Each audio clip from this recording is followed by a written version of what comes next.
Willie, Willie won't go home, but you can't push Willie round. Willie won't go.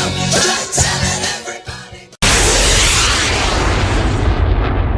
You are listening to Grammy's Rocket Chair on RLM Radio. The girl of your dreams has got to be in some bar. Sorry, boys and girls, but this is X-rated. So if you're under 18... Get out, goddammit! Get the point? Good. And now? Bend over. She's my cherry pie. Cool nigga wants such a sweet surprise. Y'all ready for this? Get it up. Get it up. I can't wait anymore. I like to watch. Whatever you desire. I know you like it. Do it. We do it all night long. And now, your host, Grammy.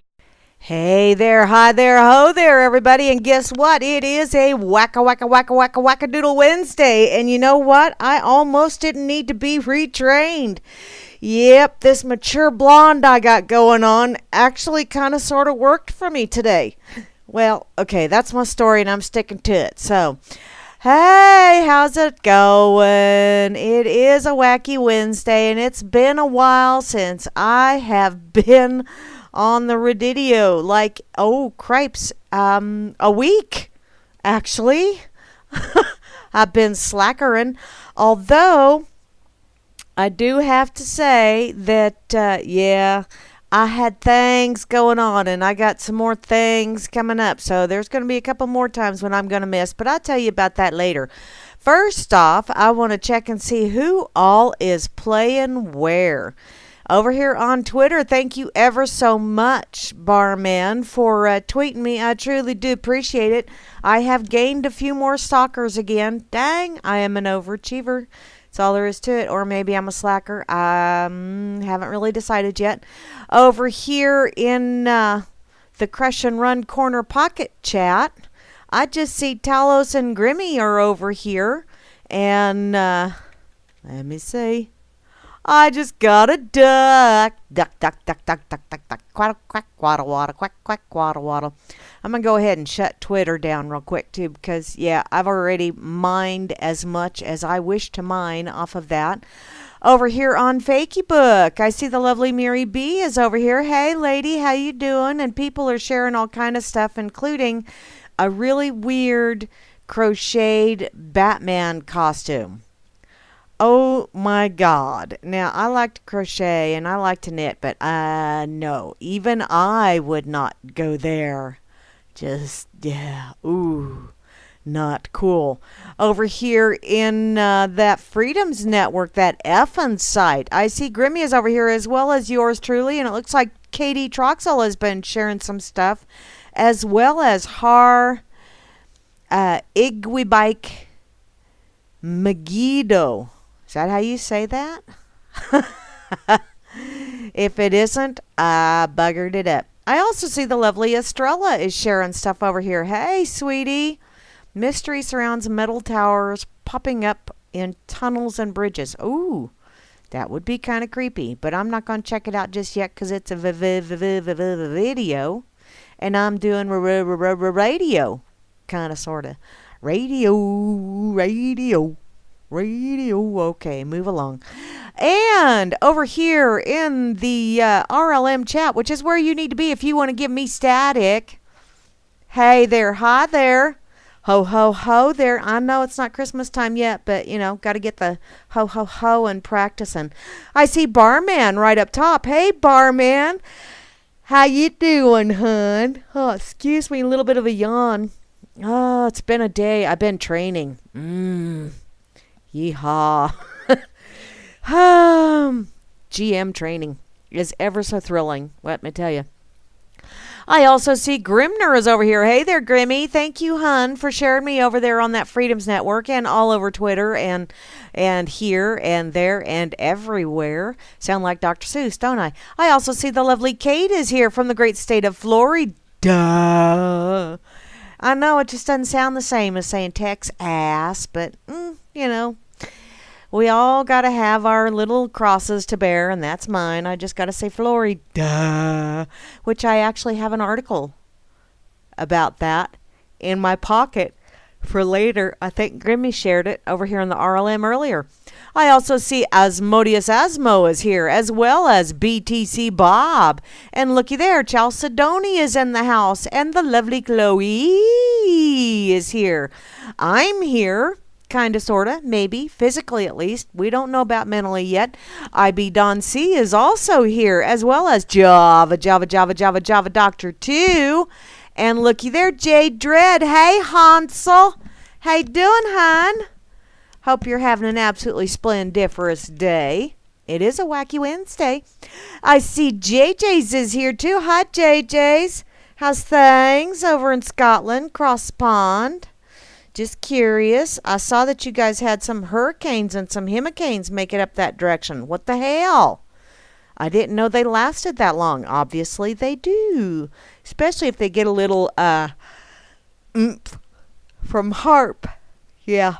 Oh, no, but HARP isn't real. Yeah. Just ask all of those people out there that tell you you got the tinfoil hat just a little bit too tight. No, it's my headphones, hon, not the tinfoil hat. Juana Taco is here. Oh, and you know what, sweetie? I got taco pizza. I got taco pizza. What's that? How to make a powerful DC motor using 120 screws. Sweet! I may have to check that later. Or maybe not. Because I'm really, you don't want to let me loose with tools. Because sometimes I break things. Sometimes. Meister Bra is here. Hey, Bra, how you doing? I also see the lovely Rain is in the house. Hey, Rain. How are things in your world? And looky there, RLM Fluke, the Vanna White of the RLM channel. And Rob Works is here, but I don't see no bubbler going on. What the hey, y'all? Rob Works, where's the bubbler? Trust No One is here, the Bitcoin multi-bazillionaire. Yay! See, all of that mining finally paid off. Darn it all. Phantom is logged in. Hi, Phantom. How you doing, sweetie? Once again, thank you ever so much for that intro. I truly do appreciate it. I also see Beetle. Hey, Beetle. How's things in your world? Colfax 101 is logged in, but is away at the moment. I also see Dimma is here. Hi, Dimma. The other duck friender over from the corner pocket. And Frumpy. Hi, Frumpy. I didn't get a chance to get dressed Frumpy. But, because I was puttering around the house and dealing with key cats and all that fun stuff. But I am wearing a pair of jeans that I'm going to have to retire from wearing for work. Because they have become religious. Yup, I try not to wear religious jeans to work. And these developed a little bit of leakage. Not in the rumples area, though. That's a good thing. I also see Gooberzilla is here. Hi, Goob. How's things in your world? And looky there, Jehovah One is in the house. Hey, Jehovah. Don't be smiting or smoting nobody. Kazoo is here as well. And you know what? I forgot to buy a kazoo for Kazoo. Damn it, damn it, damn it. The lovely Miri B from Down Under. I hope the weather is being absolutely pleasant for you. It's been wonderful out here in Grammy land. Yeah, it was up in the upper 70s today. And then tomorrow it's going to be in the low 60s. And then, yeah, it's yo-yo time of year. Yeehaw. Moy is here. Hi, Moy. How are you doing? I don't think I've ever seen you converse over here. But hey, Poxified. I see you, Pox. A pox upon thee. Who messes with the Poxified? I also see Pon Pon Pon Sauce is here, as well as to round out the crew, the one, the only, the Slim Jim Flim is in the house. So, hey there, hi there, ho there, y'all. Hope y'all are doing absolutely amazing on this Whack-A-Doodle Wednesday. No smiting allowed. That's right, Grimmy. No smiting or smoting or any of that. They're violent stuff. We don't like that violent stuff. Okay, do I want to go with something I saw on Twitter, or do I want to dig around in my pocket? Decisions. Life is full of them. Actually, probably what I will do first is I will tell you, yeah, I had a class reunion last weekend, which is why I didn't do the rocket chair on Friday and why I didn't do the dork table on Saturday, because I was busy. Now, I did get to see an awful lot of people that I have, some of whom I have not seen in 40 years. And, yeah, and some of those people, I swear to God, it was shocking as hell. Some of them, except for maybe putting on a little bit of weight, have not changed a bit. Not one single solitary. I mean, there was a couple of gals that still had the same hairstyle and everything. It's like, wow, that is just wild. Wild, wild, wild.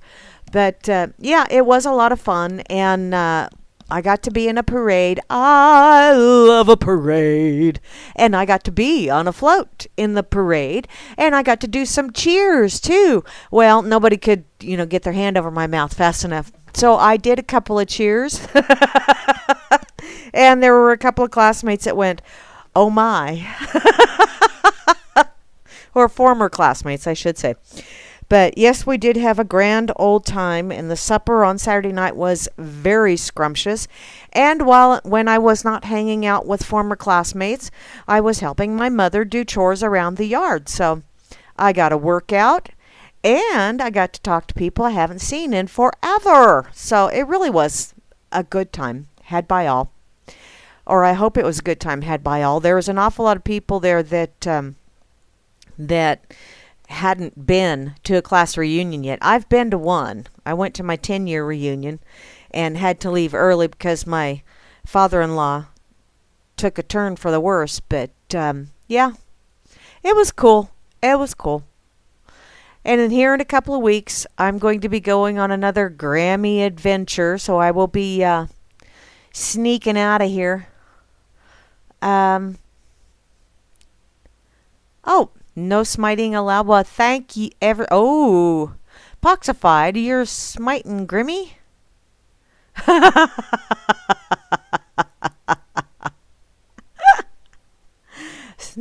Spite the smiters. See, when I first saw that, I thought it said smite the spiders, and I'm thinking, okay, I do smite and smote them. Because spiders are not allowed in my house. If they want to do their thing outside, that's fine. But once they step inside my abode, this is my abode. This is my web. Ooh. Looks like there's some fun stuff going on over here in the chat. In any case. Do I want to go? I got something in my pocket that Flasher shared earlier today, and I got some other stuff that I saw in the RLM chat earlier today, and some stuff that I saw on Minds and a few other places. But I do think I'm going to go with this absolutely ludicrous thing that actually is from over a year ago, but it's still kind of sort of relevant because I don't think the idiocy has dissipated one damn bit.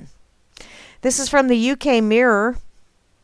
Racist aged 3 is among the soaring numbers of children quizzed by police over hate crimes. Really? At 3 years old, hate crimes.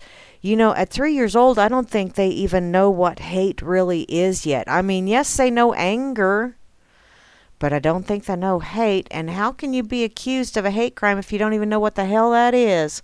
If you don't even know what a crime is, you don't even realize that crawling up onto the cabinets and sneaking a cookie out of the cookie jar is a big no-no. Or maybe it's a big no-no, but you do it anyway because they're cookies and all. Apparently, arson, violence, and other public order incidents with racial, religious, or homophobic motives were among scores involving children aged 10 and under in 2015. Really? Now, I can see little ones, doing the arson thing, because, well, little ones have a tendency to play with matches. I can see little ones being violent because, well, little ones don't know any better than to just go and smack someone upside the head when they're pissed. You know, sometimes you have to teach them that you can't just go smack someone upside the head just because you're pissed at them, no matter how much you want to, no matter how much they deserve it. You just plain can't do that. Okay, you can, but you shouldn't. You know, it's one of those things. Apparently, a boy of 3 is among hundreds of children being investigated by police amid a surge in hate crimes. Really? Do you not have anything better to do? The figures were obtained by the Sunday People under the Freedom of Information laws that revealed 138 youngsters aged 10 or under were reported for racial or religious abuse last year, 2015. This compared to 70 in 2011. I'm going to probably go out on a limb here and guesstimate that possibly the increase in that is the increase in butt hurt. I'm just going out on a limb here. And the increase in laws, because, you know, you can't have criminals if you don't have laws for them to break and be criminals.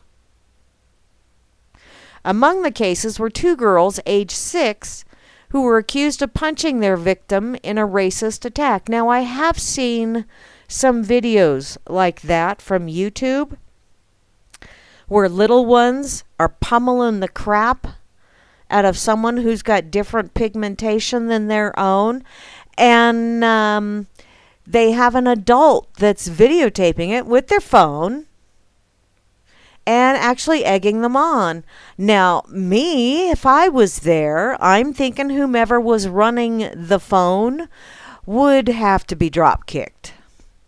That would be one of those instances where I'm afraid if I saw someone egging 2 little ones on as they were pummeling the crap out of a little kid that hadn't done anything to them, and I'm talking little ones. These were like 7, 6, 5. You know, the one that was getting beat up on had a slight speech impediment, and they were just pummeling the shit out of her. Don't ask me to pull up the video because I can't. I mean, they're on YouTube. You can find them. They're out there. But the adult was egging them on. And it's like, really? Wow. Obviously, there is no adult here in the presence of these 2 children. It's someone that's mentally, possibly age 3. Also, there is a 9-year-old boy who allegedly told a classmate, "My dad told me not to sit next to Jews." Now, once again, this is something where the parent is supposed to be the adult in the crowd. Parents are not teaching their children very well, are they? And the boy of 3 was quizzed by police in Manchester for causing harassment, alarm, and distress to his victim. A boy of 3. See, a 3-year-old, when they say no, you go over, you pick them up. That means yes. The findings come after a week in which the report of hate crimes rose dramatically in the wake of here we go. This is what it was. The EU referendum. Yeah, that's what caused those numbers to spike. It had absolutely nothing to do with more laws on the books or people that absolutely cannot just deal with the fact that kids are going to say some mean and hurtful things sometimes. And the role of the adult is to say, listen, seriously, would you like it if someone said that shit to you?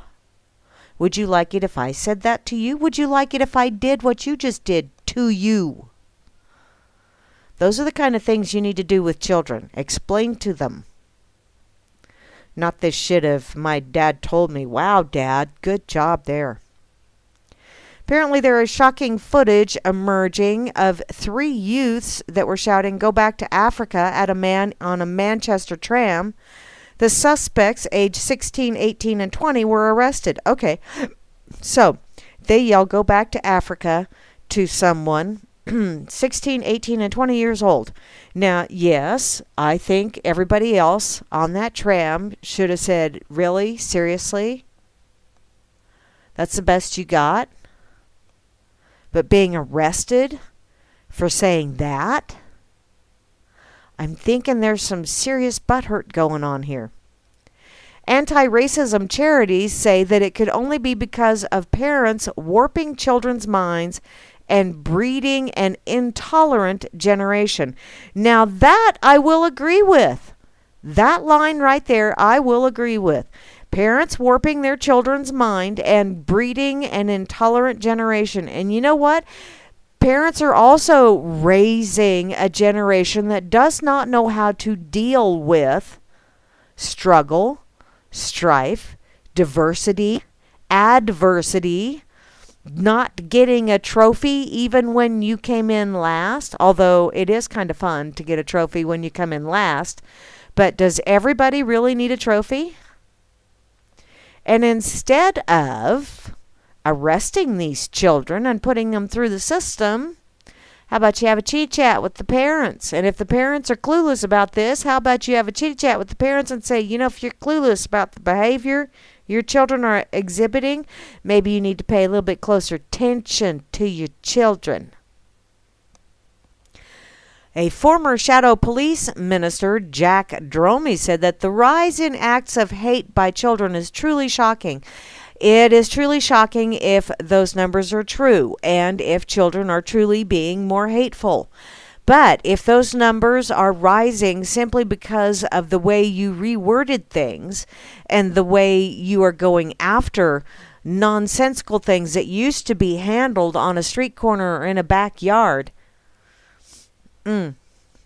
so what kind of country are we becoming if children of those with a different skin color or a foreign accent or because they are Muslims or Jews fear for their safety in primary school? See, that is kind of an interesting question. Why should children fear for their safety in a primary school? And why should it make a shit and bit of difference what their skin color is or where they're from or what their accent is or what their religious belief is? If they are not causing anyone else harm, why should they be fearful in school? Oh, wait a minute. That's because schools are a fearful place anymore. Just going by what's out there in the spewage, at least. Children, yes, children are influenced by grown-ups, and those who have peddled the politics of hatred and xenophobia should be ashamed. Yes, they should. My message to Nigel Farage and Boris Johnson is there is nothing British about hate. No, there isn't. Hate is something that is universal. Hate is something because people are fearful of different most of the time. Not always, but most of the time it is a reflection of someone being fearful of different or other. As only 37 of 43 police forces in England and Wales responded to our Freedom of Information request, the number of incidents that took place last year is likely to have been higher than 138. Once again, this happened in 2015. Children under 11 are too young to be prosecuted, but the crimes are still recorded. Crimes. See, the definition of crime. That's where we get into trouble here. You call, what happens on playgrounds or out playing in the street where kids call each other names. Criminy Christmas. We grew up calling each other names all the time. And it wasn't one of those things, I'm sure, if we ran home telling Mom, so-and-so called me a name, most of the time my mother would say something like, well, you going to cry about it? You going to let someone who said something that hurt your feelings ruin your whole day?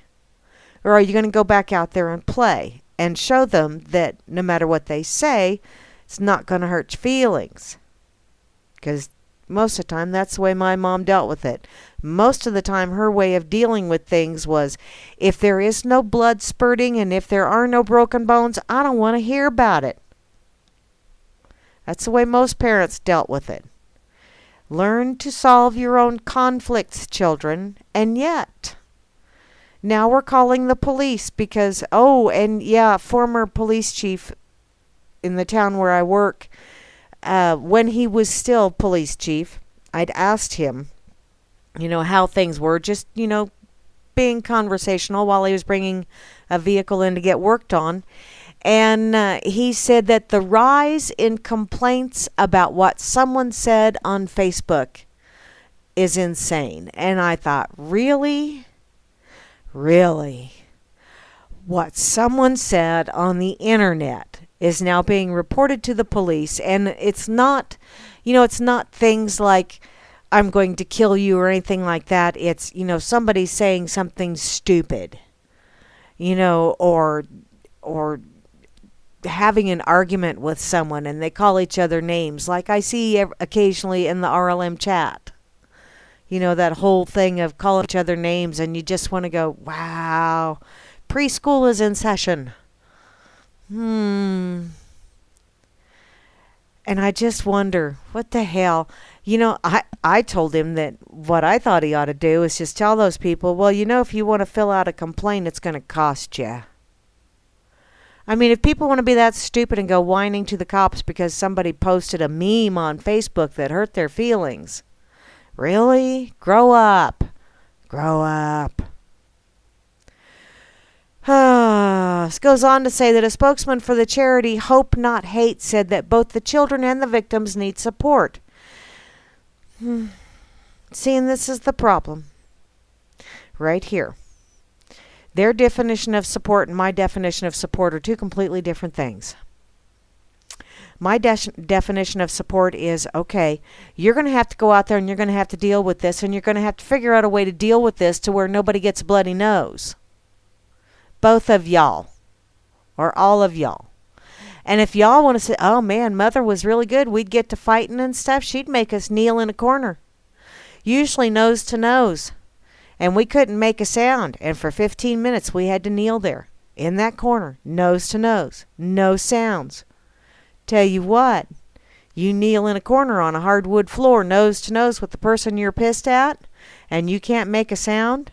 You either get up and start swinging, or you get up and you go your separate ways.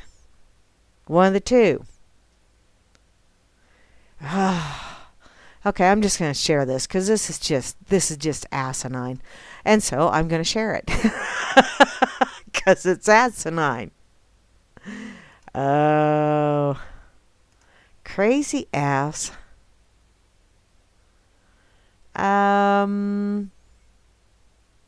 Okay, what are you guys talking about over here? I see solar. I see all kind of things. Which, by the way, I be Dawn, if you're listening, hon.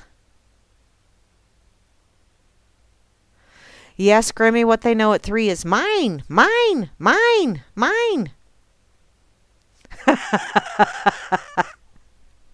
Oh, Poxified, you're so funny. I'm just catching up on the chat, by the way, because I was reading this stupid-ass article.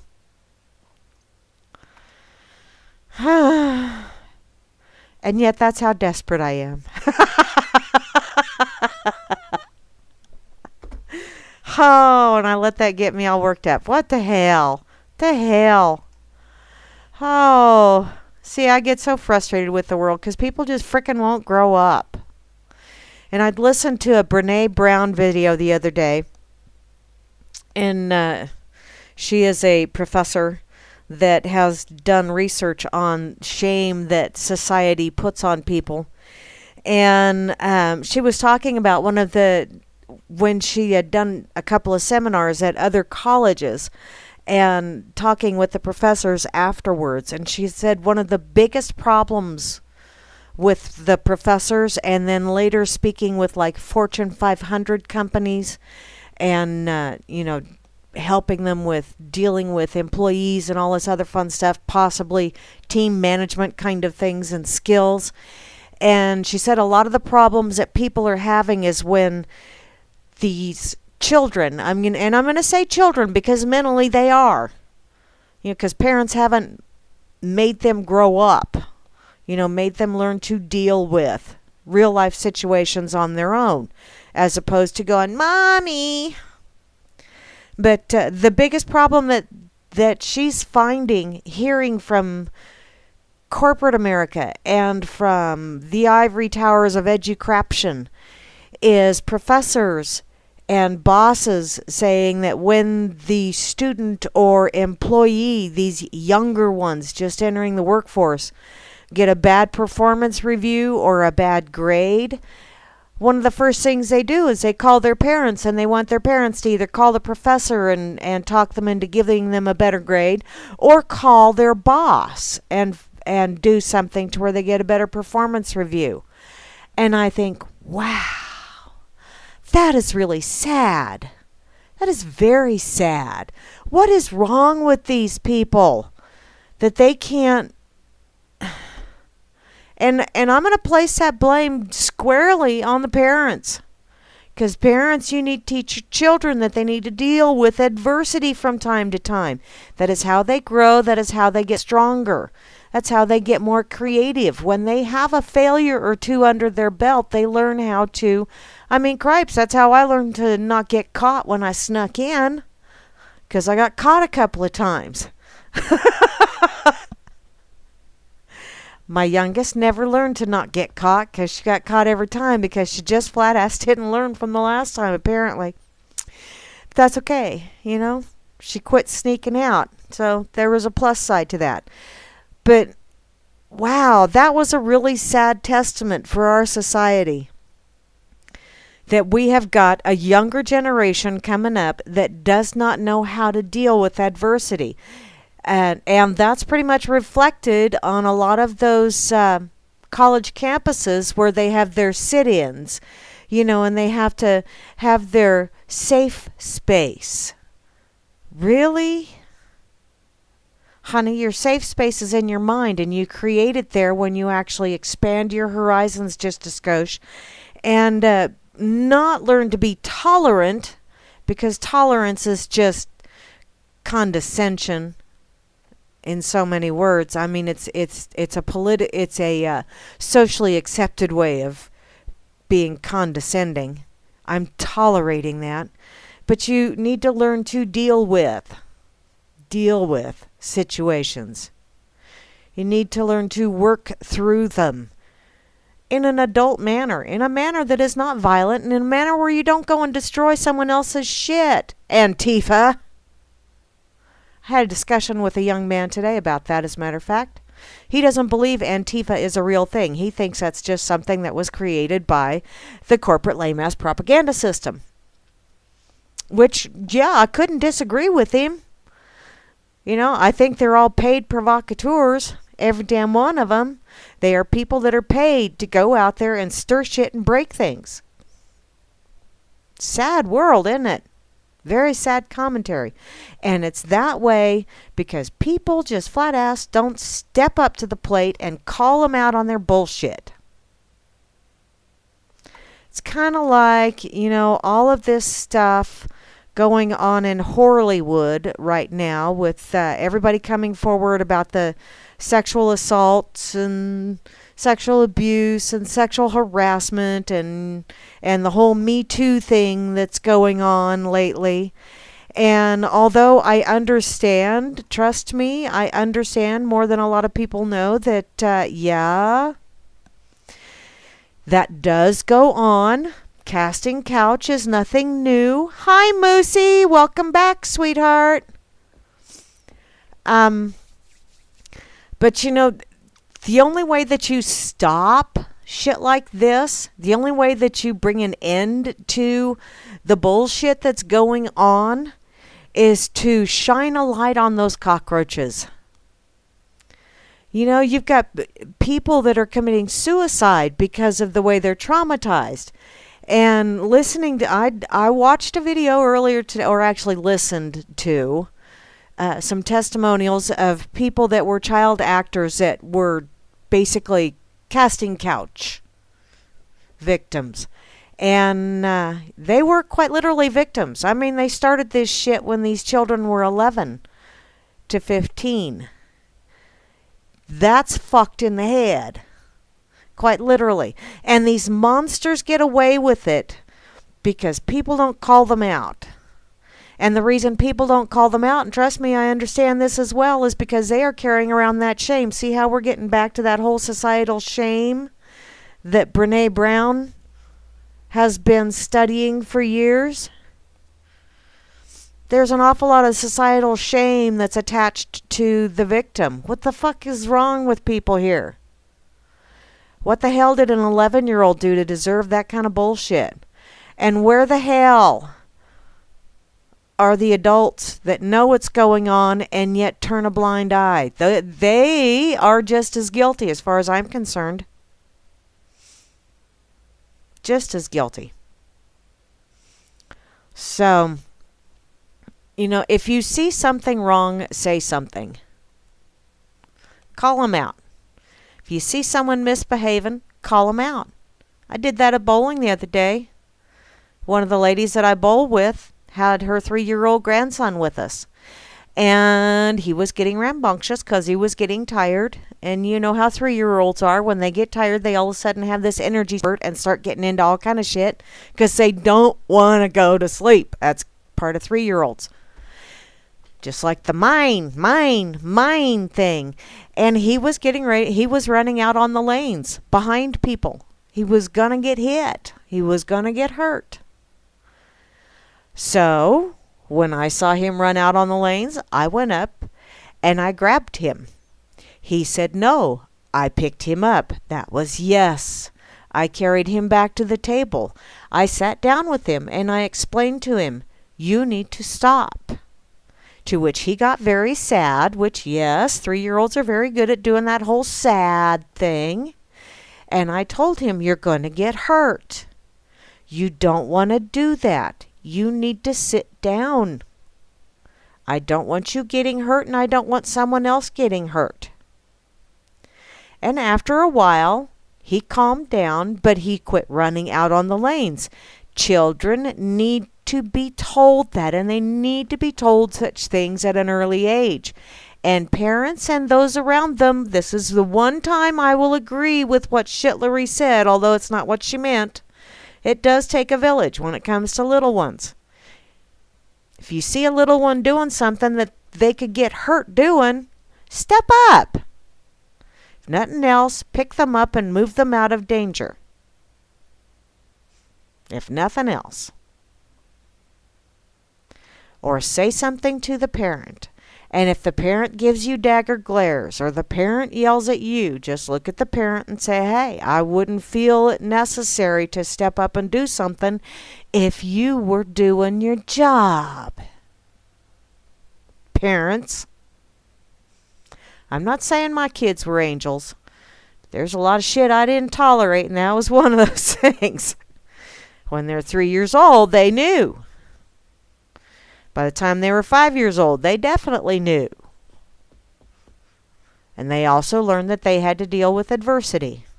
And they had to clean up their own messes. And that's what parents need to teach their kids. And now that I'm done ranting and raving about that shit,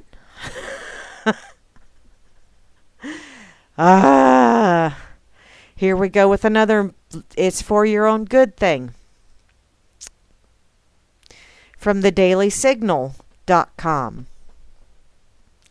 Why pulling To Kill a Mockingbird from classroom hurts students. You know, when you remove traces of culture, you know, like how things were way back then, you don't allow people to see the progress that we've made since then.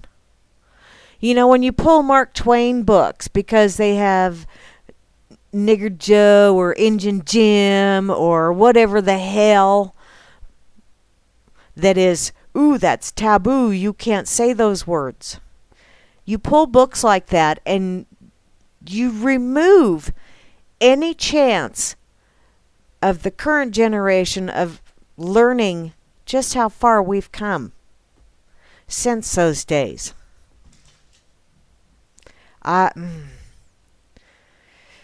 Apparently this year, as in years past, 8th graders in Biloxi, Mississippi began reading the classic novel To Kill a Mockingbird. And then, partway through, and with little warning, they stopped. Why? Because according to the school board vice president, it makes people uncomfortable. You know what, sweetheart? Life is full of those moments that are uncomfortable. Those are called moments for growth. If you attended American schools within the last few decades, chances are you read Harper Lee's To Kill a Mockingbird. It is a staple of American literature and a world-renowned classic, having sold 40 million copies since its first publication in 1960. It also won the Pulitzer Prize for Fiction in 1961. And the book's dramatic on-screen portrayal in the 1962 cemented its fame. America has overwhelmingly embraced To Kill a Mockingbird, so its sudden rejection in Biloxi, Mississippi is noteworthy. And yet, in our day of hypersensitivity and student coddling, it's hard to be completely shocked at this. The concern that drove the school board's decision is clear. To Kill a Mockingbird contains some content that is shocking and will indeed make some students uneasy. They are lovely little signposts that let you know we were here and it was an ugly place and we don't want to go back there.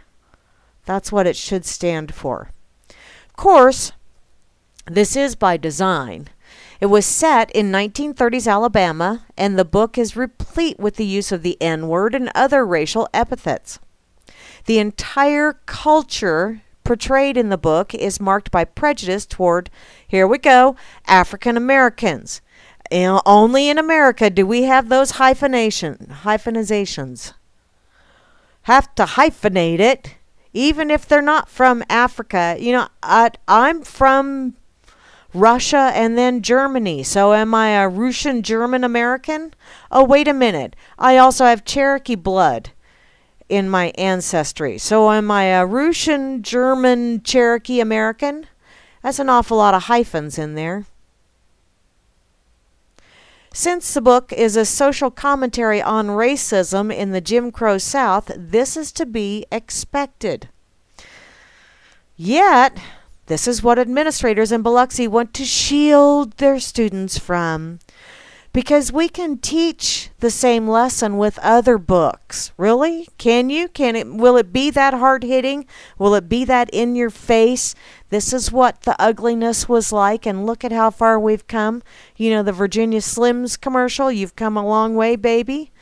Obviously, we have not. Obviously, we have regressed. It's still in our library, but they're going to use another book in the 8th grade course. Why? Why can't the teacher explain this to the kids without being a special little snowflake? Having read this book aloud with my own fellow students back in the 9th grade, bleeping out the N-word all the way through, I get the dilemma. You know what? When I was in school, we didn't bleep out the N-word. We said it because the teacher wanted us to get the feel of how ugly that word was and how distasteful. This book is not for the faint of heart, and certainly characters openly demean the dignity of, here we go again, African Americans. What the hell? That is demeaning right there. These people are blacks. Let's call them blacks. You call me white, let's call them blacks. If we're going to be stipulating color, let's stipulate color. Okay? This evil is put on full display. And yes, it is. It's put on display to learn from it. But, oh, hey, and see? That is exactly the point. And it's what the Biloxi School Board fails to grasp. There's a grave injustice in our world. And in order to confront those things as citizens, I don't want to do it as a citizen. I want to do it as a sovereign individual. Young people must be morally well-formed. In other words, they have to have some foundation so that they can see what the society was built on. They have to see those cracks in the foundation as well. They need to learn what evil is and then be shaped into the kinds of people that can live out virtue for the betterment of society. I think they need to be taught how to behave in a manner that is respectful not only of themselves but also of others. And the reason I say it like that is because you cannot respect others if you don't respect yourself. It's just that simple. Think about it. This does not come naturally for us. Human beings are born ignorant, narrow, and morally incomplete. No, I don't think so. I got to disagree with that one. I think human beings are born very trusting. Yes, they may be born ignorant, but they are born very trusting. Human beings are born loving.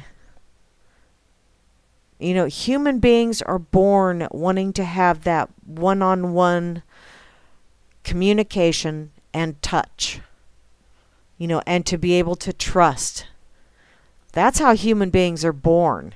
And then we fuck it up by teaching them that that person over there, they're different. So you need to be afraid of them or dislike them. Why? Well, because they look different.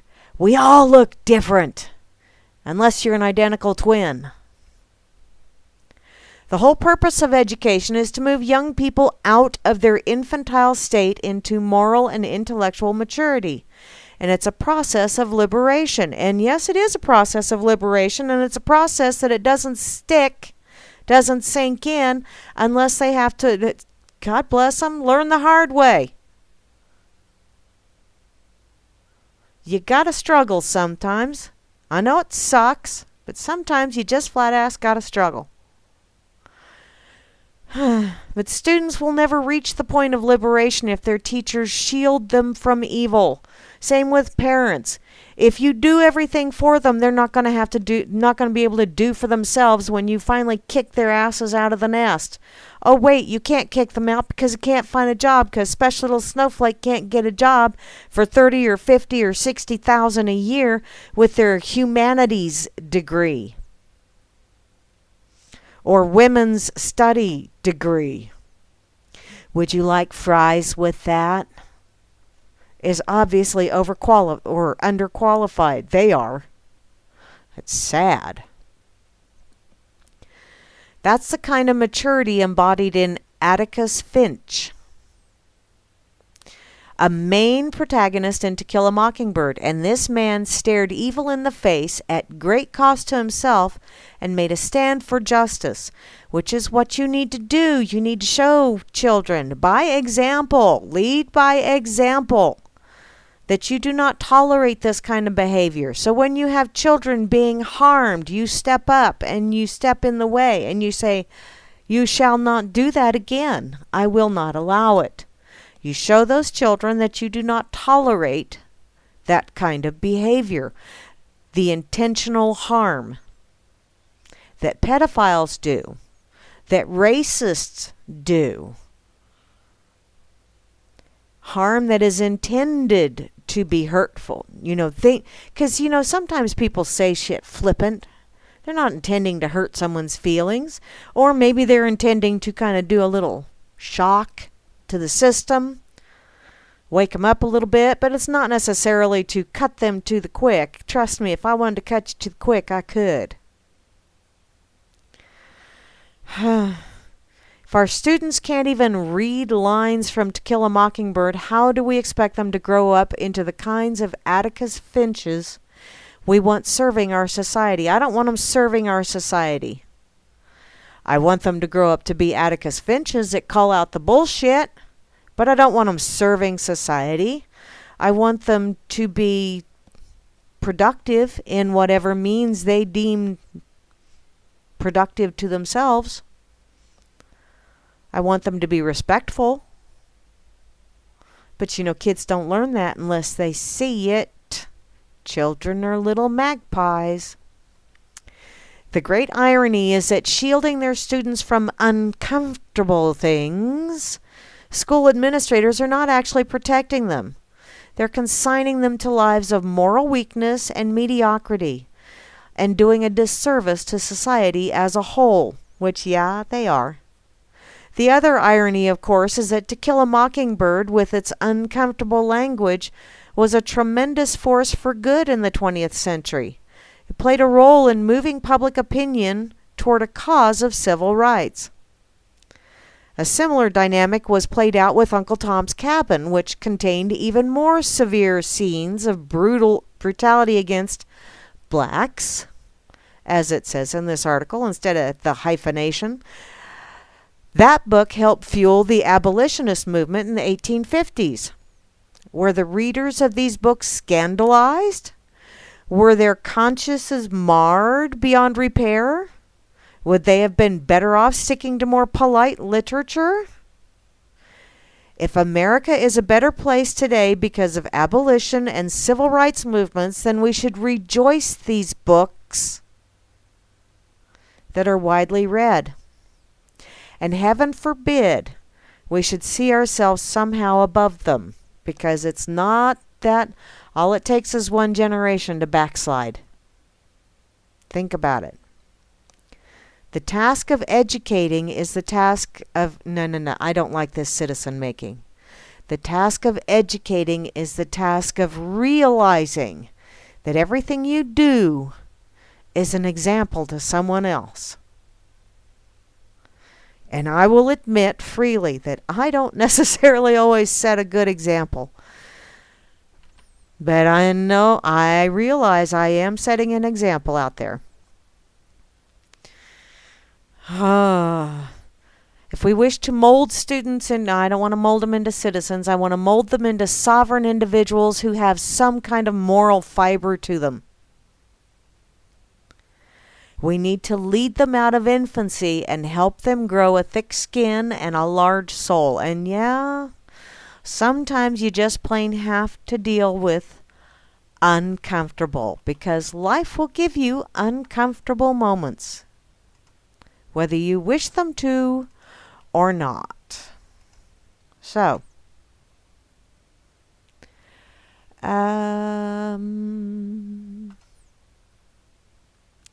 put this over here on this effing site real quick.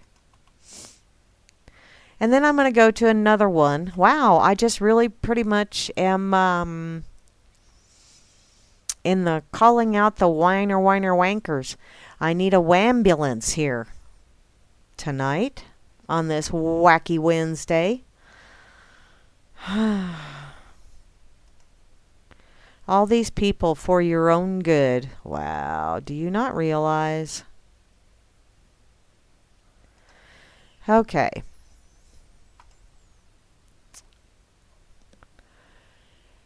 Here's another one that just, I would say it scares hell out of me. But it really doesn't scare me. It just kind of concerns me. It's like, wow, people, seriously? From the activistpost.com. Microchipping humans. First they traded freedom for security. Now it's privacy for convenience. How convenient is that? If a steel truth exists in decades of technological innovation, it rests firmly in the convenience-provided society.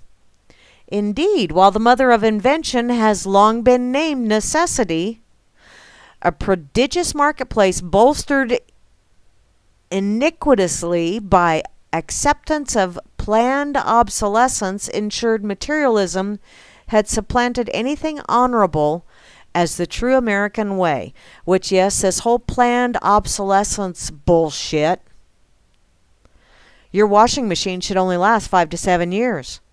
Your refrigerator should last only. Your computer is only good for. Your stove is only. Really? My mother has a stove that she's had for 30-some years. Still works.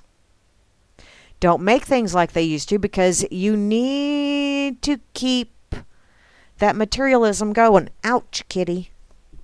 You need to keep the commerce flowing. So let's have some planned obsolescence. instead of, making it to where people don't have to work so damn hard. Oh no, can't do that. Whether society is placating some of an obsession with stuff and things was engineered by the political upper echelons or fell in some nightmarish fluke at the feet of frothy-mouthed surveillance hawks, perhaps matters not an iota. That makes absolutely no sense. Claire Burnish, honey, sweetheart, please try and write in a manner that makes some kind of fluid sense. Because throwing all those great big words out there just to sound smart makes it really sound dumb, in my opinion. Considering the state probably has more eyes in your home than does your family. Yeah, it probably does. And I really feel bad for whoever was assigned to pay attention to me, because I bet you get your eyes full.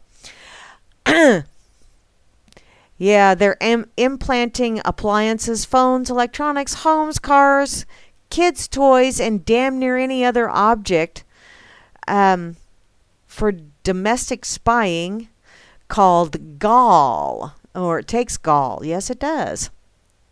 Like well-oiled cogs, however, even corporate media's condemnation in headlines of the aforementioned abhorrent surveillance programs, wow, a whole bunch of $25 words there, exposed by a series of tremendously important leaks and leakers, could not sway commercialists or consumerists on the whole, or to raise as much as an eyebrow. Why this stupefying apathy to multitudinous rights violations perpetuated by the United States government against, the planet? Yeah, because the USA government is just so good at being the big brother, aka law enforcer of the planet, and they need to have their badge removed and their gun removed and given a pink slip. Yes, I saw earlier today something about there is a bill out there to abolish the Department of Education. About time. To abolish the EPA. About time. You've only got multiple bureaus that cover that shit anyway. In any case, for the sake of convenience, if America traded liberty for security, it chucked privacy for convenience. To our steep detriment and the state's undoubted joy. Voice and typed internet searches on any device, private chat conversations on social media, and even the ever-popular dual-facing camera. To most consumers, these and more are mere modern amenities. Vast leaps forward in speed and quality and luxury and so on and so on and so on. Yet privacy and constitutional rights law can't keep pace with invention in the digital age. Actually, yes, it can. You have a right to your privacy. You just have to take control of your privacy. And understand that when you use some of those conveniences, you are giving away some of your privacy. Yet leaving advancements open to abuse by both the surveillance and police states. Well, they were open to abuse before they were on the market, hon. You need to know that. As well as a predictable tangle of precedent-setting court cases, each breaking as much ground as the technologies they debate. One technical wolf in sheep's clothing slipped unobtrusively into Europe as an apparent answer to accessibility in the workplace. RFID chips. A grain of rice-sized, injectable, memory-packed protein implants designed to identify the bearer for use of equipment, purchases, logins, and other operations generally requiring more than a wave of one's implant. Once workers took the plunge, RFID technology sprang up in a smattering of places, and soon Sweden accepted microchips for payment at government-run train stations. Then just this week, a Wisconsin business held a party for workers volunteering for a chip. And it set to social media into paroxysms, really, over privacy worries. How about into a frenzy or a tizzy? That sounds a hell of a lot better in my mind. The role and acceptable extent of the nascent technology literally in our lives, and only somewhat far-flung fears the tiny gadget will ultimately fall to malevolent, coercive control to some unknown but obviously untenable end. I don't trust those RFID chips because as far as I'm concerned, if they, whomever they are, those people that are hiding behind the curtain, if they should ever decide to cut off your funds, how easy would that be? I mean, it's already pretty easy to do. How difficult would it be to have kill switch built into those things? No, thank you. Not interested. Oh, this goes on, but I'm really, really tired of her using $25 words when she could use a lot smaller words to convey the same thing.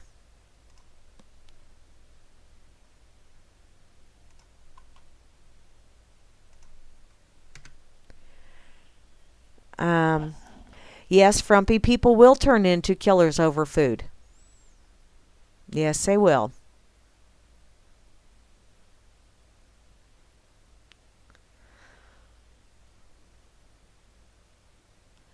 Oh, really? Wally World is... Yeah. I don't know, Gooberzilla, if really Papa Sam was all that evil, but I am not impressed with his young'uns, not one damn bit. Papa Sam was most definitely a businessman. I will grant you that. And he wasn't exactly friendly to small town America and Main Street businesses. But his children, I think, are even more.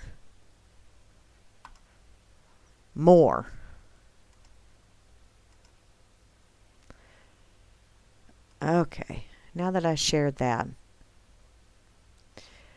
So, Gary L. shared this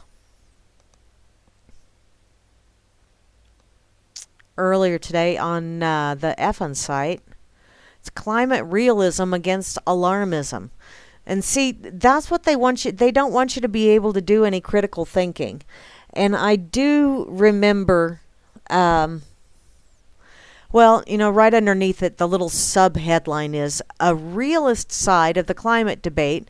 CO2 is a product of human breath and is plant food, not a pollutant. And do any of you remember, this is going way back because it's been years since I've watched commercial TV.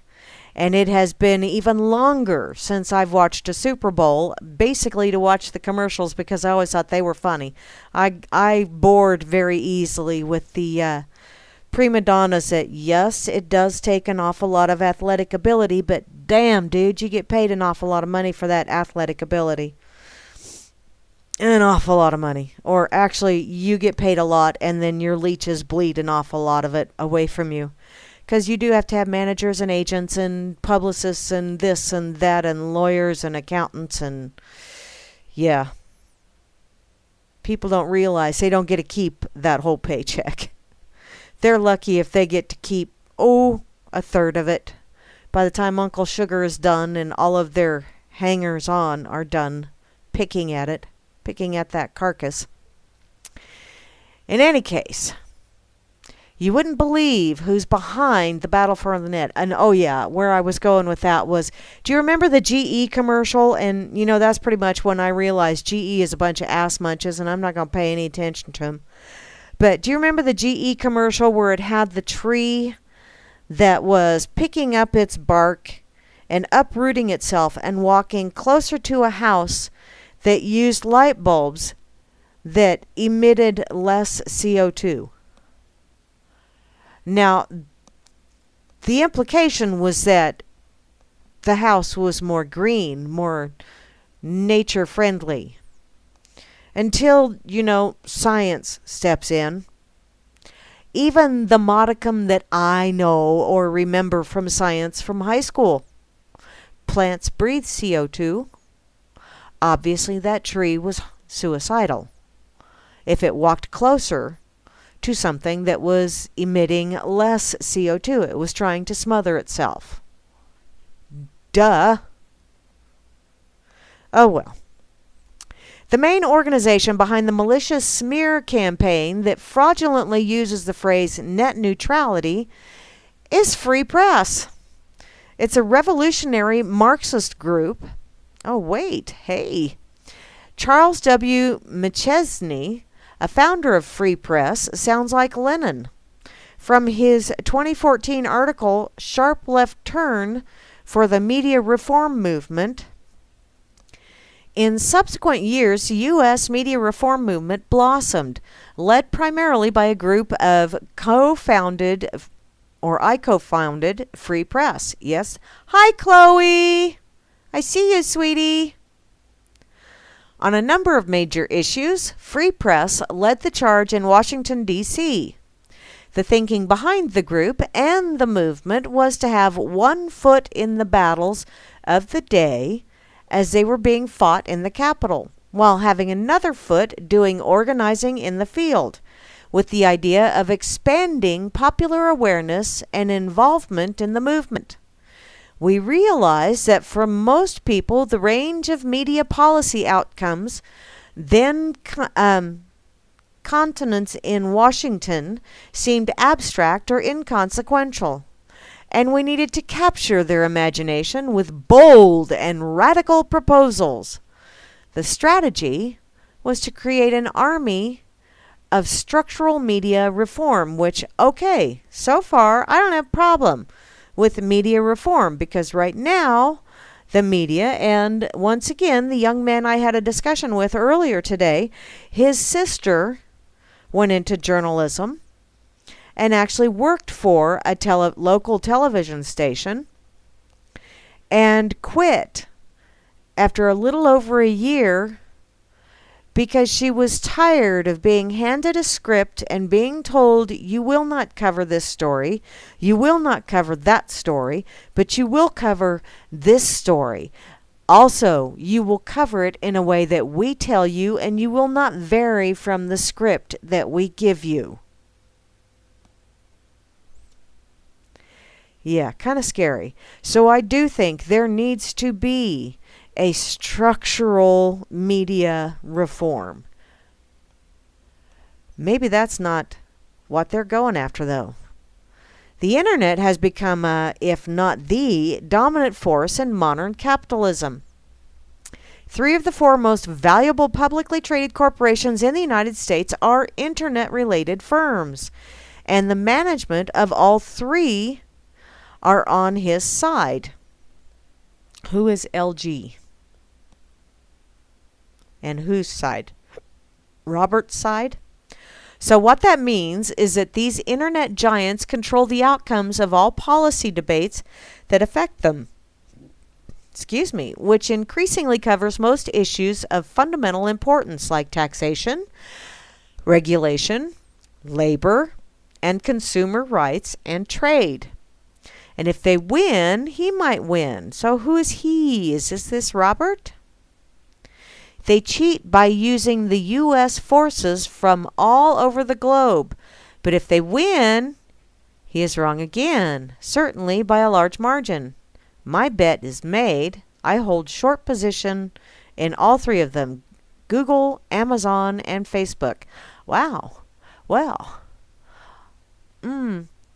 I do an awful lot of shopping at Amazon, mainly because I use the link on the RLM so that Grammy gets a pittance. I don't spend a lot of money, but I do an awful lot of shopping on there. Just because I'm out here in the boonies and it's hard to get that. I don't send out metadata. Is it not Is it not doing, Grim? I thought it was. I thought I fixed that. Obviously, I did not. Damn it. Oh, something is coming, yes? Something is coming. Okay, back to this. So, the political economic situation in the United States is therefore unstable and ultimately untenable. When one factors in the environmental crisis, this becomes an even more calamitous and desperate period. Lenin called this revolutionary situation. This is when a revolutionary communist party strikes.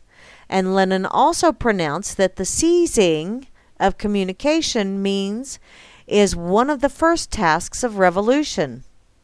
And this is what the FCC Open Internet Order was meant to accomplish. Now we get there.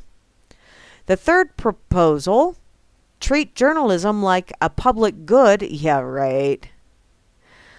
A section title, obviously McChesney and his accomplices consider themselves public representatives that are entitled to direct journalism when they wish it. Well, Grimmy, I thought I fixed it on my Sam. Darn it all. Gary L., honey, this is not exactly what I had expected it to be, but you know what? Headlines rarely are. I do agree with this last line, though. We have no time to lose. And given the brick wall of politics in D.C., we have nothing to lose. As the great saying from France in May of 1968 went, be realistic, demand the impossible. Okay. You know, I don't know that there's anything that's impossible. There's probably an awful lot of stuff that's highly improbable. But I don't know that I would say that it's impossible. Hey, Beetle!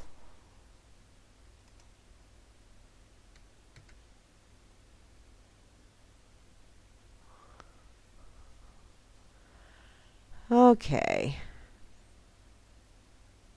Dun, dun, dun. Hi, J Dread. I see you're posting stuff. Hansel? I really do like saying that. Hansel? Wow. I have gone on and on and on and on and blathered and blabbered.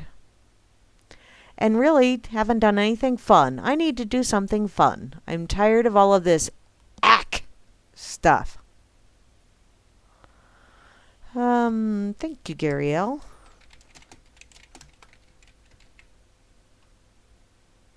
So, I'm gonna look in my pocket, see if I can find something fun. Okay, I don't know that this is necessarily fun, but we're gonna go here anyway. So, Grimmy shared this earlier, or I believe it was Grimmy that shared it earlier, from the antimedia.org. Is it starting to ring a bell for you, Grim? Man kills family friend for hitting on his imaginary girlfriend. Really? So did he really do that? Aw, I missed you too, J Dread. Contrary to what some people think, you aren't all bad.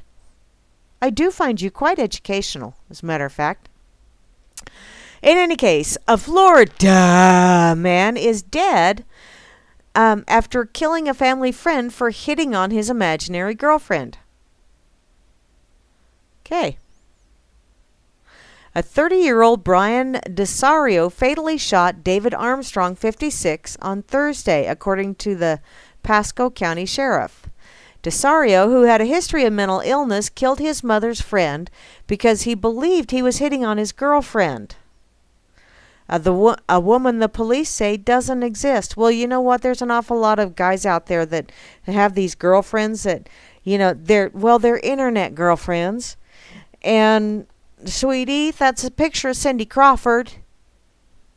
That's not really her profile. That's really not a picture of her. You're going to be really, really sad when you...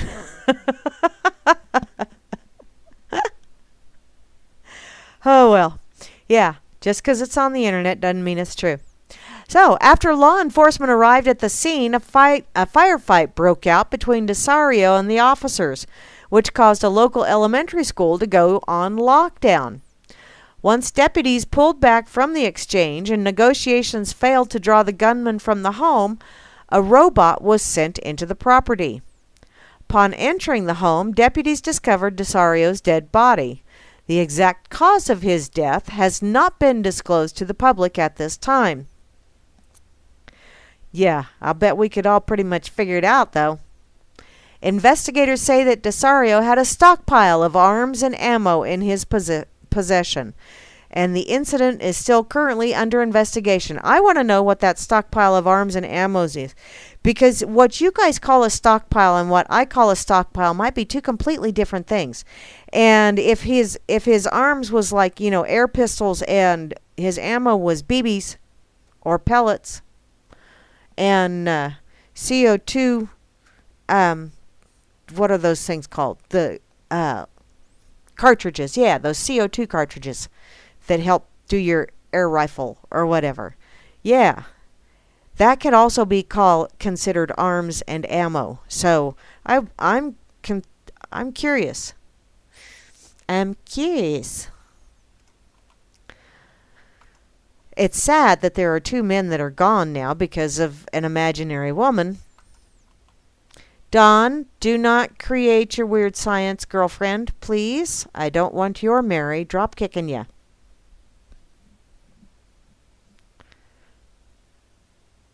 $1.9 is a hippo fart.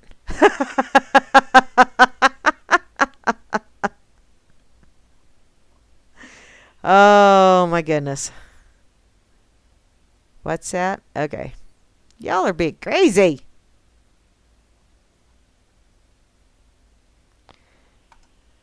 Okay, let me put this over here on that effing site real quick. Just because it's like, whoa. Was it Little River Band that did the song Imaginary Lover? Oops. I think Kansas did that too. And there's also a Dream Lover. Who did that one? Bobby. No, I could be wrong. Oh, I would totally suck at music trivia right now because I'm brain farting. So, sadly. Okay, I'm going to go back to my pocket. And then I'm going to snoop around on the interwebs just because.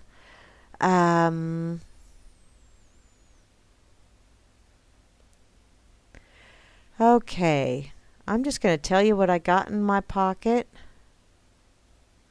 I have Robert Downey Jr. blows a whistle on the elite pedophile ring in Hollywood.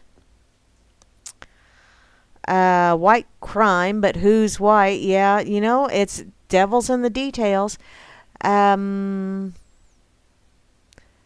Let's see, a Mexican medicinal plant used for cancer treatment, pharmacology, phytochemical, and ethnobotanical studies. I don't think I want to go there because I had trouble just reading the headline.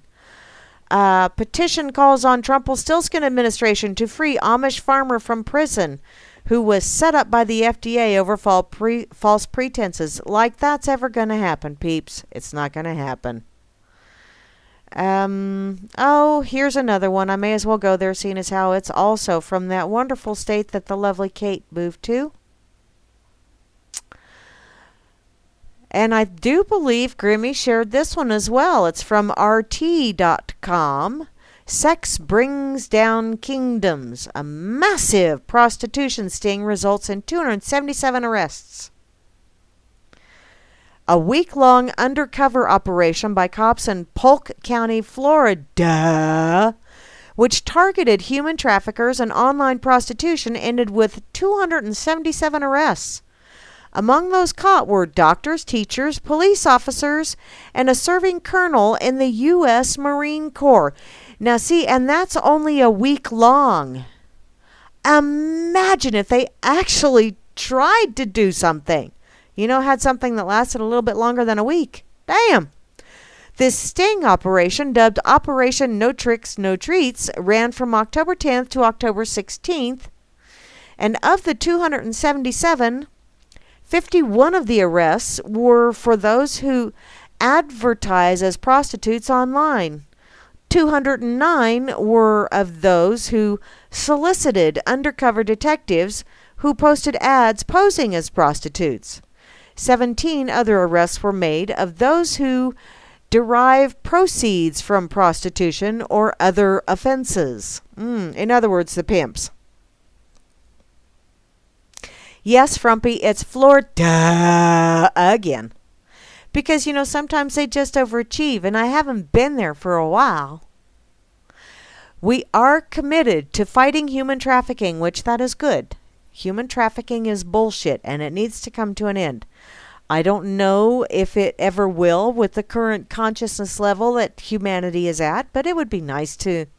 I do have hope. I have hope that one day humanity won't have so many douchebags walking around in meat skins. It is my hope. Apparently, by arresting those who engage in prostitution and trying to identify human trafficking victims, this is how they're going to fight it. It's no secret. You need to stay out of Polk County if you're going to commit crime. Really? That's from Sheriff Grady Judd. Here come the Judd. Here come the Judd. You come to Polk County, you're going to get polked. That's all there is to it. Apparently, during the operation, undercover detectives posted fictitious ads across various social media platforms, and then they try and tell you that all that stuff on the internet is true, and yet they're saying right here, fictitious ads. Oh, and all over websites and apps as well. And the detectives either posed as prostitutes or those waiting to avail of their services. Hey, baby. That doesn't translate real well in type. You ever thought about that? Hey, Thaler, what you doing later? Yeah, that just doesn't, it doesn't go quite well in a chat. According to police, 215 suspects drove to Polk County from various counties across Florida, or were visiting Florida from Alabama and California and Delaware and Georgia and Louisiana and Michigan and Missouri and New Jersey and New York and North Carolina and Oregon. Whoa, Tennessee, Texas, and Virginia. All them places. Man, you guys must have had some impressive pictures. Was Cindy Crawford any of them? I know Cindy's the only one that's coming to mind right now. So, Oh, Brooke Shields. No, I don't think Brooke Shields is pretty at all. Who's the other one? Gillian Anderson. Yeah, from the X-Files. She is a pretty lady. She's a very pretty lady. She's aged quite well, too. Unlike some of us. I have smile lines. Let's just leave it at that, okay? The youngest suspect arrested was 16 years old, and the oldest suspect was 74. See, there is hope. There is hope. And among those arrested was one of their own, now former Sergeant Luis Diaz, who resigned from the force after 17 years following his arrest. Well, Luis, did you get some? We are absolutely embarrassed, Judd said. We hold our own accountable. He messed up and no longer works for the sheriff's office. There you go. Obviously, sex does sell. It's the most powerful thing in the world, and it brings down kingdoms. And yes, it does on both of those counts. Sex does sell, and sex can be used to manipulate people. Not necessarily when you're selling, but you can manipulate people. That's what's going on in Hollywood. I have no idea where a sock puppet is.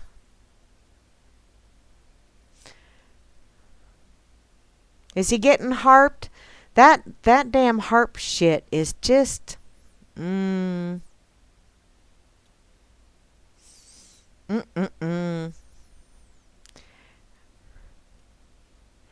You know, I read something and then I watched a video the other day about using laser technology, and there is now a tinfoil hat theory out there, or at least I saw something about a tinfoil hat theory out there that seemed quite plausible to this old broad, that someone used laser technology to start the wildfires out in California. It would not surprise me. Let's just put it at that, okay? Now, I am going to go to the pig because I want to see what happened this date in history. And things got rearranged on my home page here on... I wonder if something got... Totally not your fault. Really, Frumpy? Shall we see? And, you know, people are still getting all triggered and all pissy about these people taking a knee. How many statues do you see of, oh yeah, see, she's a very pretty lady, Frumpy. And my gait don't swing that way, but there is just something about those stockings with the seam up the back that, yeah, that is a very, very provocative look. Yes, she is very pretty, Frumpy. I don't blame you. In any case, this whole thing about taking a knee, you know, they're not going out, they're not destroying things, they're not shooting people, they're not doing anything but taking a fucking knee. Who cares? I've seen a lot more disrespectful things going on, and usually it's coming out of politicians or people in the corporate lame-ass propaganda system. Oh, Grammy, really?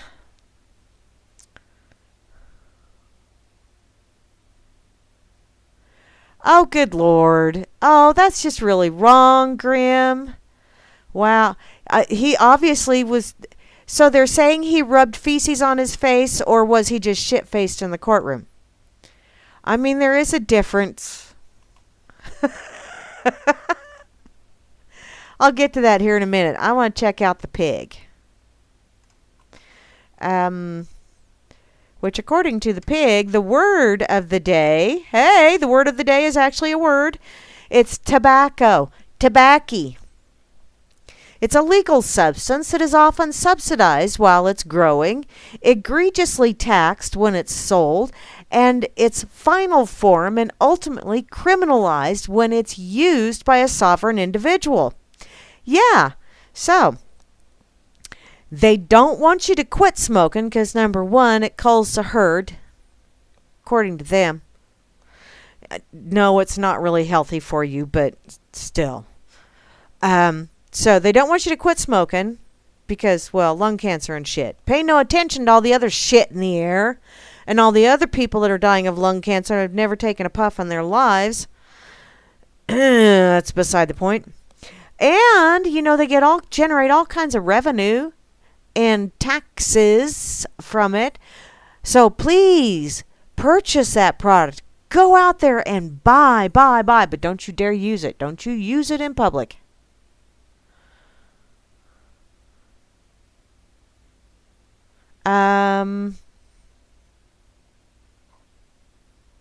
What is that, Frumpy? A PTSD?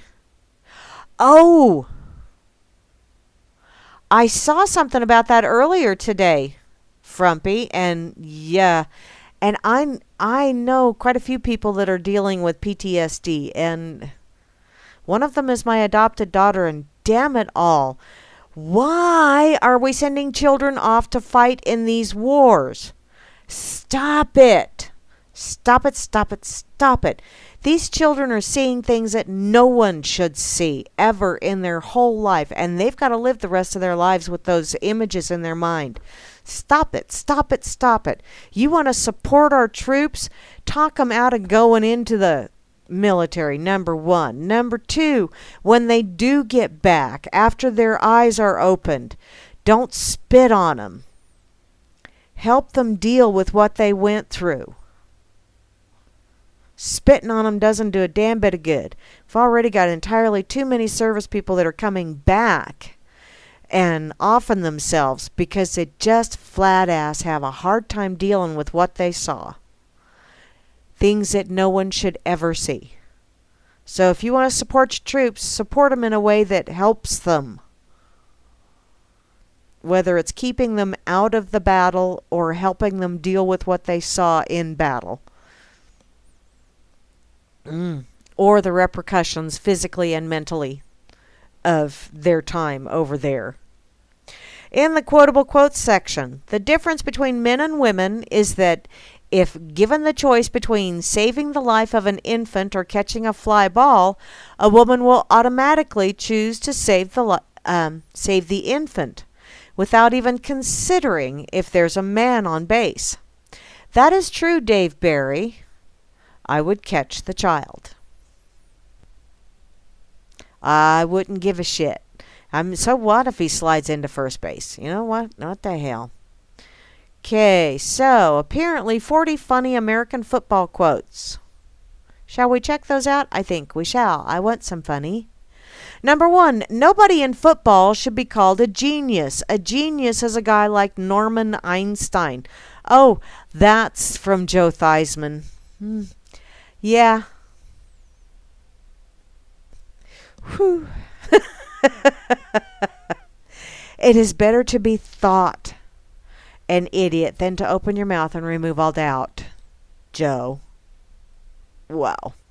Number 2, I may be dumb, but I'm not stupid. Hey, I say that a lot. That was Terry Bradshaw, and that's actually quite funny because there is a difference in my mind. Number 3, most football players are temperamental. That's 90% temper and 10% mental from Doug Plank, and I can't argue with that at all. Number 4, I never graduated college, but I was only there for 2 terms. Truman's and Eisenhower's. Thank you, Alex Karras. I know you're no longer with us, but thank you, darling. That was a good one. Number 5, we can't run. We can't pass. We can't stop the run. We can't stop the pass. We can't kick. Other than that, we're just not a very good football team right now. That's from Bruce Coslet. Wow. So, in other words, our local high school team could probably whoop your ass. Wow, that would be fun. Number 6. Sure, luck means a lot in football. Not having a good quarterback is bad luck. That's from Don Shula. And, yeah. When you wish someone luck, please be specific, because just saying I wish you luck doesn't necessarily designate whether they're going to have good luck or bad luck. You really need to be specific on these things, especially with wishes. Number 7, I'm traveling to all 51 states to see who can stop 85. That's from Chad Ochocinco Johnson. Wow, all 51 states. Chad, did you go to the same school as Dangleberry? Number 8, I feel like I'm the best. But you're not going to get me to say that. Okay. Thanks, Jerry Rice. Yeah, I didn't hear you. Yeah. Number 9, if I drop dead tomorrow, at least I'll know I died in good health. Oh, good God. That's from Bum Phillips. Yeah, we all got to die sometime. And I sure as hell don't want to die healthy as a horse. I would hate to be a pretty corpse. I want to look like I went through life going, woo-hoo, what a ride. So, yeah, if I died tomorrow, I know I died in good health. Good job there. Wow. Number 10. Not only does he have the NFC East record for touchdowns, but also the team record. Good one, Emmitt Smith. Wow, you are an overachiever there, aren't you? You really nailed it. Number 11, if the Super Bowl is really the ultimate game, why do they play it again next year? That is a good question. Thanks, Dwayne Thomas. I hadn't thought of it like that. Number 12. I have 2 weapons, my arms, my legs, and my brain.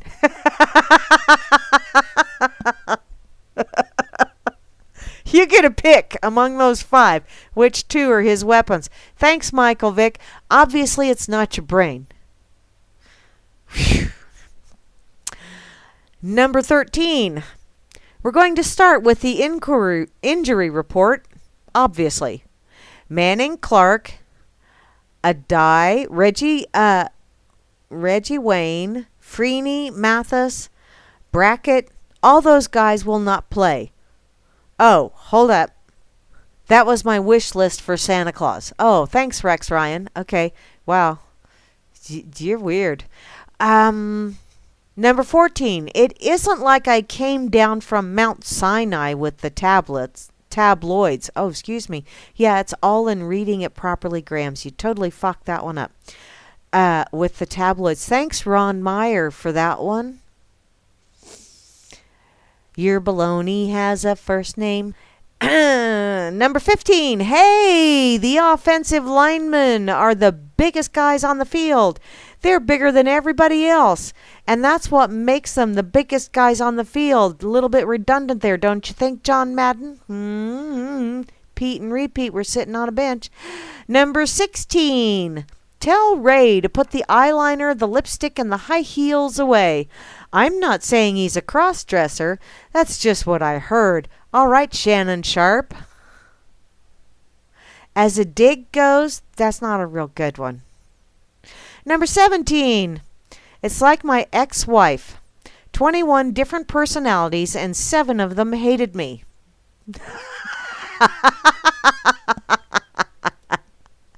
That's actually pretty good. Number 18. Most of my cliches aren't original. Well, then they're not your cliches, are they, Chuckles? Chuck Knox. Number 19. Emotion is highly overrated in football. My wife Corky is emotional as hell, but can't play football worth a damn. That's from John McKay. Oh, sweetheart, you just haven't pissed her off enough to where she would say foot, meat, balls. I'll bet you get her emotional enough and she would be a dead ringer for that. Number 20. The only way to stop Jim Brown was to give him a movie contract. That's from Spider Lockhart. Good one, Spider. I hadn't thought of it like that. Number 21. I've been big ever since I was little. Oh, yes. That's from William the Refrigerator Perry, and I don't need to say any more on that. Number 22. The people don't take baths and they don't speak English. No golf courses, no room service. Who needs it? Okay, Jim McMahon, who are you talking about? That would help if I knew who you were talking about. Number 23. Well, we've determined that we can't win at home and we can't win on the road. What we need is a neutral site.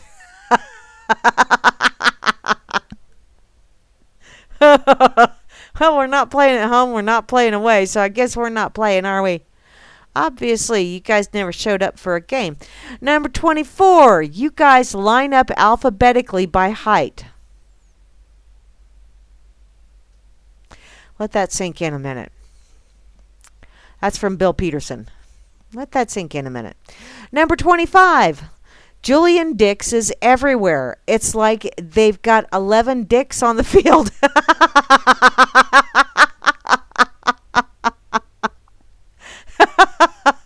That's from Metro Radio. Good one. That one didn't get bleeped. How funny is that? Number 26. He is the only man I ever saw who ran his own interference. Thanks, Steve Owen. I know people like that. You know, it's called not necessarily being graceful. Number 27. The reason women don't play football is because 11 of them would never wear the same outfit in public. That's from Phyllis Diller, and you know that's probably true. Number 28. I was the originator of smack. Some guys rattle with smack, and other guys, it rolls right off their shoulders like nothing. Apparently, that's from Deacon Jones. Good job, Deacon Jones, and your smackaroony. Number 29, report. You mean like you'll run as fast as you can and I'll throw it as far as I can? No. Sorry, Jeff Kemp. Sorry. Number 30, you don't have to win it, just don't lose it. You know, I almost understand that one. Thanks, linebacker Ray Lewis. Apparently, you've had a few too many times of hitting helmet on helmet. Number 31, I'm a light eater. As soon as it's light, I start to eat. Oh, well, thank you, Art Donovan, because I'm a seafood eater myself. I see food, I eat food. So they're somewhat related. Number 32, I catch a punt naked in the snow in Buffalo for a chance to play in the NFL. I really don't want to see that, Steve Henderson. Call me crazy, but no, I really don't want to see that. Number 33, there will always be hope for our country as long as more people watch Monday Night Football than Friends. I don't watch either one. So apparently there is no hope. Number 34, distance running to a professional athlete in my day was 5 laps around the field. And you stopped each lap to take your pulse. That's from Lynn Swan. Okay, Lynn. You weren't too bad of a football player, but that was way back in the day.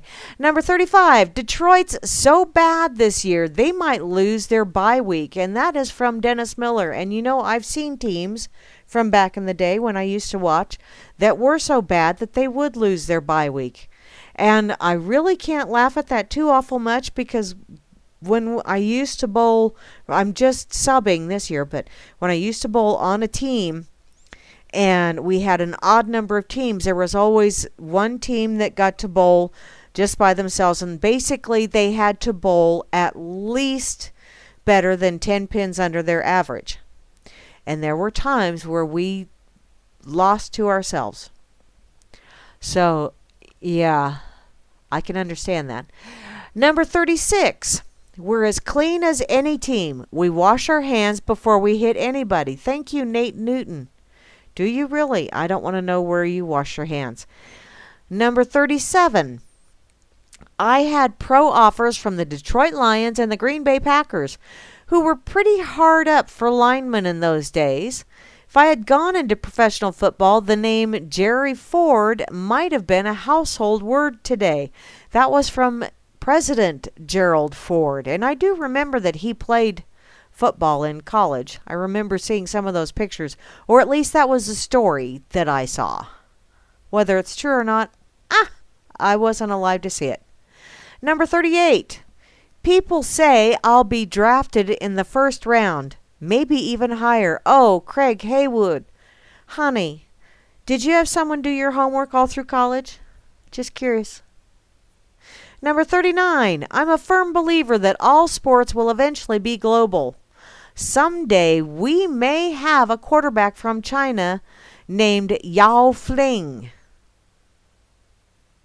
That would be funny. That would be cool. And finally, number 4. Oh, that was from Paul Tagliabue. I don't know. Shit, I don't pay attention to that crap. And lastly, number 40. I love me some me from Terrell Owens. Oh, sweetheart, I am so glad that you care for yourself. Now share a little bit of that with others.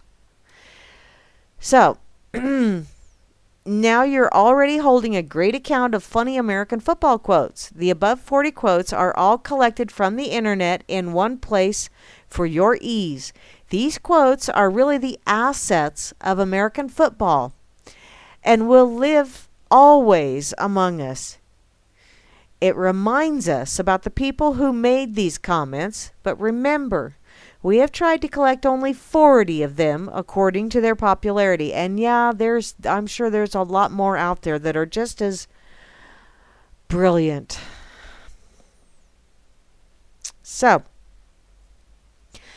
this date in history, the 18th of October, 1767, the border between Maryland and Pennsylvania, the Mason-Dixon line, is set. Wasn't any game, but there was a set. Don't know about the match yet. This date in history, the 18th of October, 1776.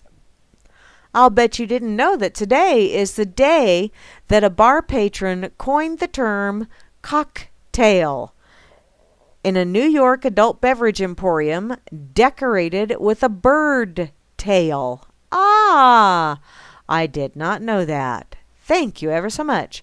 This date in history, October the 18th, 1867, Uncle Sam completes a deal with the Rushkis, paying $7.2 million for Alaska.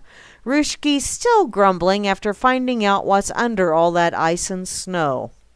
And lastly, October the 18th, 1924, on a day when a New York Herald Tribune writer dubs Notre Dame backfield the Four Horsemen, elsewhere, University of Illinois Great Red Grange is a one-man gang with 4 long TD runs. Holy crap. And see, we still got the football theme going on over here in the Pig.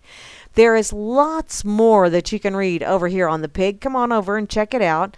October is football month. So if your son takes a knee, kick him in the balls.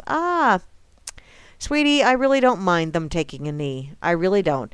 If that is their expression, their freedom of expression, or their freedom of speech, whatever. I don't care. Once again, like I said, they aren't destroying someone else's property. They aren't beating someone else up for no reason whatsoever. If all they're doing is taking a knee, who cares? It's allowing yourself to be butt puckered over something that's really very inconsequential. What is that? Rob Works. Oh, and why is the Vegas coroner's office on lockdown? Probably because they don't want anybody seeing what was going on. Moosey's lurking. Moosey, are you a lurker? Thank you for firing up the bubbler, Rob Works.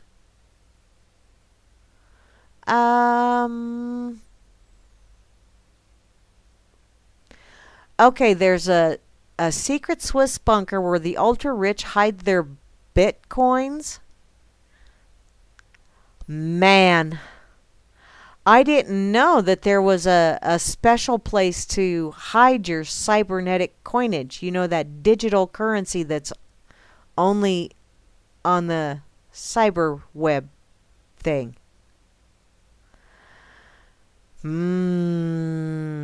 Okay. Oh, you're going to get some... Oh, J. Dredd went to go and get some pizza. Pizza. Congealed cow squeezings. That's funny. That is funny. Okay. Okay. Where else shall I go? Where are you eating that? I think I'm going to look and see what is recommended in my pocket, because occasionally I get some really cool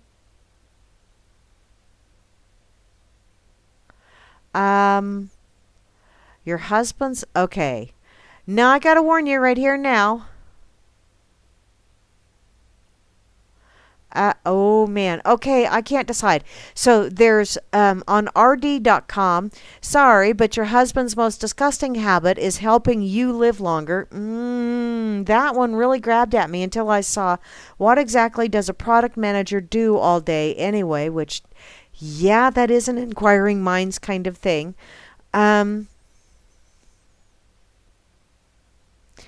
Google's advanced protection locks down accounts like never before. Well, Google schmoogle.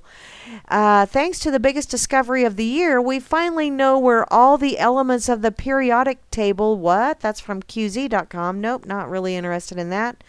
Let's see.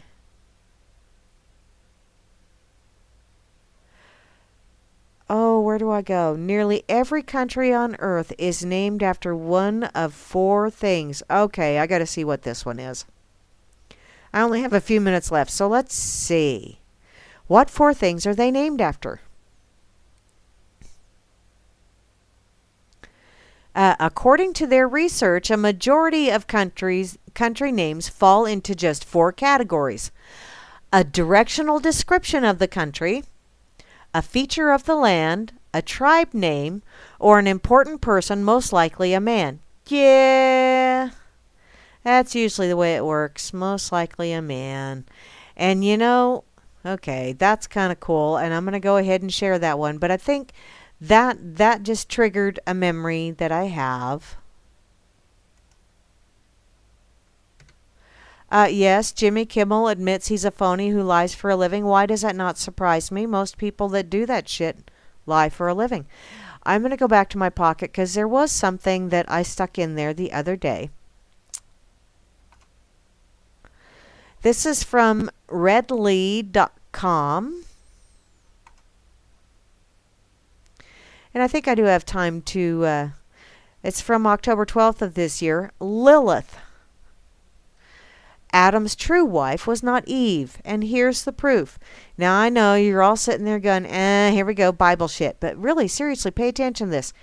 Everyone who's read the Bible knows that it starts with a narration about the creation of the world, the beginning of humanity, and the origin of all we know today, according to the book of Genesis, which was borrowed from this book, which was borrowed from that book, which was borrowed from. But according to the Bible, this sacred text tells us how the man was created in God's image and likeness.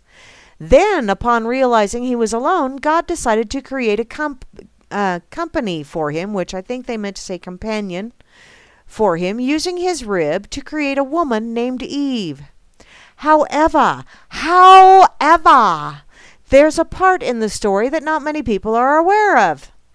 For some reason, it hasn't been told in the Bible, or rather has been censored or hidden until now. And that is that the first woman of Adam was Lilith, not Eve. She was created first in the world and is therefore the rightful first wife of Adam. So who is Lilith? Lilith was the first woman ever to exist in the world, created by God at the same time as Adam. Apparently, though, here's the rub. Apparently, Adam asked God to reject and banish her, since she was more intelligent, stronger, and did not obey his commands. Weh. So when you put your mind to it, it makes sense that this important character was removed. Lilith actually represented everything that was against the traditional idea of the church that the woman must submit to the man and obey him, thus having a lower position. And the indisputable proof of Lilith's existence, at least if you wish to go by in biblical terms, Genesis 1:27 in the King James Version. And God created man in his own image. In the image of God he created him. Male and female he created them. As we see from this verse of the traditional Bible, at the moment when God created man, he created both male and female. The phrase created them specifically indicates that the woman was created in the same instant as the man. And this is the clear proof that Lilith existed, embodied in the Bible itself. This means that Lilith was a being created in the same way as Adam.